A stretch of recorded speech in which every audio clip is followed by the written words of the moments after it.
Dear viewers, we welcome you to the Cookery Theatre 2017.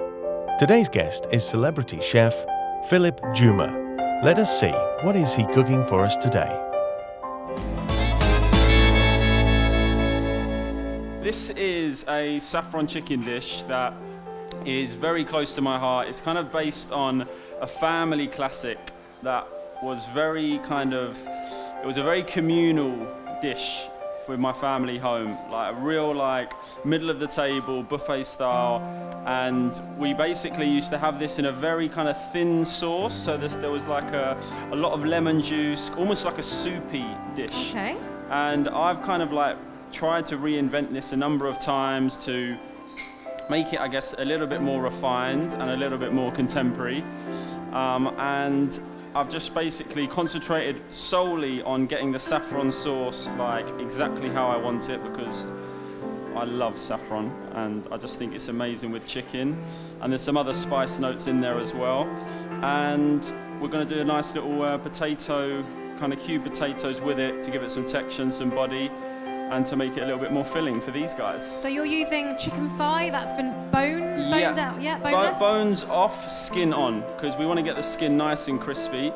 And I just find, for me, the skin is like the gold best. Dust. Yeah, it's the best part, right? Everyone likes crispy chicken skin, yeah? Please say you do. So yeah, just seasoning on both sides, making sure that the amazing halal butcher that I use has taken the bones out correctly. There's a few little bits sometimes there that still need to be touched up on. Seasoning the flesh side with salt, and obviously skin side with salt as well, to really make it nice and crispy. So a little bit of So a the hand salt wash. helps to take the water out of the meat, yeah? Exactly that. Gets it nice and crispy. A bit of moisture comes out and it really allows it to be really, really crispy. So, are we on here? So yeah, we want a high heat for these type of, I guess, cooking techniques when we're sealing chicken. Anything less will just be a little bit like broily. So Yeah. hopefully you guys can hear that. A nice sizzle coming from the pan. And I have put quite a lot of salt on, but you'll notice as you taste it that it really does allow for the skin more than anything to just get that lovely crust and crispiness.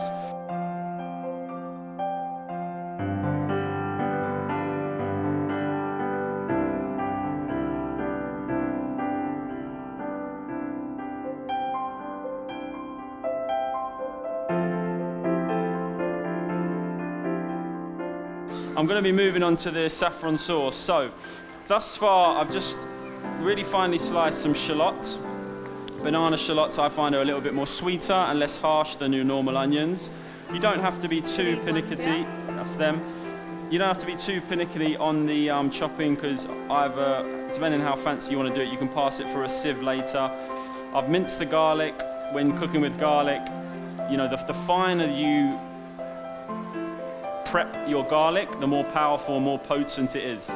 So in certain dolma dishes, I could put a whole bulb of garlic in there by just finely slicing it. And you won't taste it as much. Yeah, it's not going to be as harsh, but this one I've just really minced down quite low, so it's going to be a bit more punchy, should we say.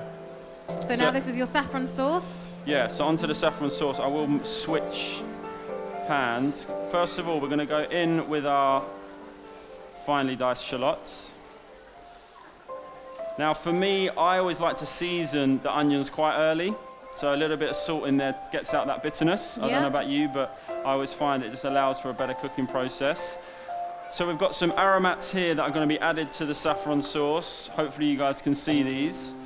We've got fennel, we've got cumin, and we've got coriander, and we've got cinnamon bark. And you're using powder as well. All the spices are in powder form, Yeah. So ideally, you'd like to grind them up yourself beforehand to keep that freshness. Maybe a little bit of a roast on the pan, and then grind them up in the spice grinder. But for what I'm using today, this one works absolutely fine. As I say, the saffron is the main star of the show. So in here. Okay, so spices. So insofar, we have got shallots just sweating down nicely. We've also got the cinnamon bark, and that just really adds a nice aromatic flavour to combine with. You can already smell that as it's starting to kind of release its oils. That's it. Amazing. So fennel first. I love fennel. So such a lovely flavour. It really is so good, and it goes so well with saffron. We're going to just add 1.5 teaspoons of fennel. half of cumin and half coriander, okay? So 1.5 fennel, half cumin, half coriander. So lots more fennel than anything. That's Yeah. the more stronger smell, and, flavour. And that really allows you'll try it later, it really complements the saffron so well, but you don't want it to be too dry. So I always like to add a little, right on cue, a little splash of water. That's interesting because a lot of people do also add extra oil. Yeah. And that can really make the dish really heavy. Yeah. I tend to stay away from that due to just kind of, as I say, this is all about the saffron. I really want it to sing more than anything else, more than any other flavour. Thank you, my dear. So now we've got kind of like a little bit of a, I don't know, we'll call it like a thick sauce, just swimming away there. I'm going to turn this one down and just concentrate quickly on the chicken and getting this out. So we're very nearly close on that. Amazing, amazing, amazing. Okay, so at this stage we can put in the garlic. I'm going to go just half of this, and that can just sweat around, even though it is a little bit watery in there. Just add a nice background note to all the other spices. And traditionally the sauce is quite thin, yeah? Yeah. Lovely. So those chicken thighs that have been seared off are now ready to go in the oven. They are indeed. So we're on 180 degrees, I hope. Yes, and we are. how long will that stay in there for? About 12 minutes. Okay. So if we just concentrate back onto the saffron, all I've added is a little bit of water. Warm water would probably be better, but I didn't really see we had any You've got warm two water. packets of these, Yeah. so what's the difference between these So two? this one is an Iranian saffron. Iranian saffron for me is like the best in the business. And this one here is a Spanish saffron.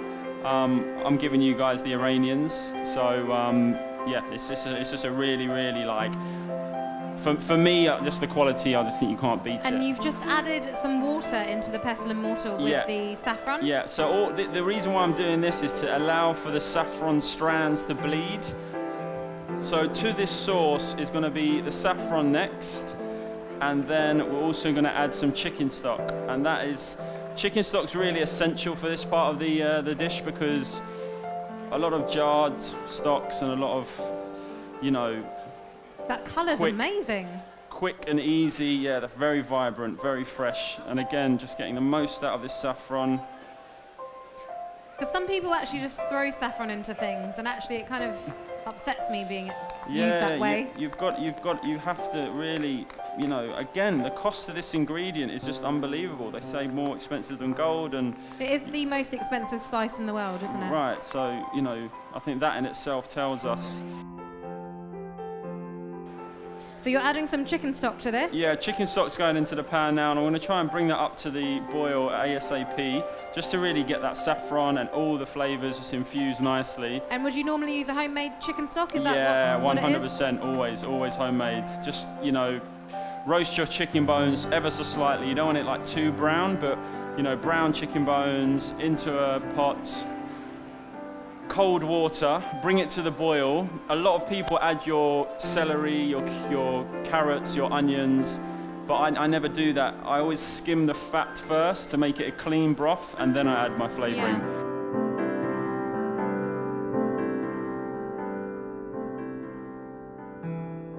So I'm just going to add some potato. Again, like the potatoes that Dad had made back in the day, they were just huge chunks of potato. I'm using a Cyprus potato. I love these potatoes. I'm about to call them spuds. They hold their texture when they're cooked, which is lovely. Really, really nice. And you know, they just add a little bit more bite to this dish. So we're just going to add those in there and really allow for that sauce to cook the potatoes, and for also to add a little bit more body to the sauce as a whole. And this dish, I feel, as I cooked it more and more, it was a dish that used, we call it narinj. Iraqis have this, narinj, bil narinj. It's kind Sounds of like a bit like naranja, which is Spanish for orange. Yeah, so it was a particular orange that was only in season for like 2 months or about a month. So all the kind of community would just go to the fruit and veg stores, buy boxes of it, juice them and freeze them. Just to keep it. Just for this dish, for this right. saffron chicken dish. So it was a Okay. saffron chicken dish with this naranj. So I've obviously got normal oranges for today, but you know, this is what just fascinates me about the cuisine. You know, it's just like those little details. I love that. And you know, we're just going to put a little bit of zest into this, just to add a little bit of background orange so you're not flavour. adding actually the juice to it, you're just adding some zest. That's it. The juice will come later, and it's just more about layers, right? You know, Yeah. I'm a big kind of, as I've learned, you know, taught myself, and obviously worked with some incredible chefs. You know, the last sort of kind of, when you're finishing a dish, that's usually the first flavour. So when you're finishing a sauce with honey, or you're finishing That's a what sauce you with taste molasses, first. that's usually what you're going to get first, and then everything you've put into this, hopefully it will just layer out on the back of that. So that's really kind of the essence behind, at the end of this dish, seeing, you know, where we are with the orange and the honey flavourings. So you are going to have to really just keep an eye on that. Let me check the potatoes. Yep, fine. Okay, so honey-wise, So this is the last flavour profile you're adding to the Yep. sauce, the honey. just that sweetness with the orange as well. And the cinnamon, so it all balances really well. That's the idea we're hoping. Alive. So not much orange juice, it's just a little bit. Yeah, I'm going quite reserved first, because just this, I The want to stock get was the gone. sweetness right first with the honey.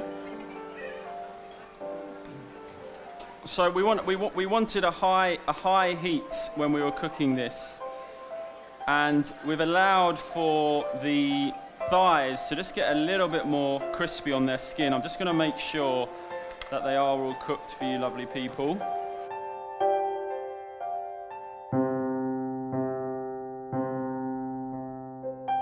Lovely. So it's that gorgeous saffron sauce with the potatoes running through it as well. Yeah, potatoes. We've got the cinnamon notes. We've got the fennel in the background that we started off with, and just a nice sweetness of honey as well. And it just allows for us to...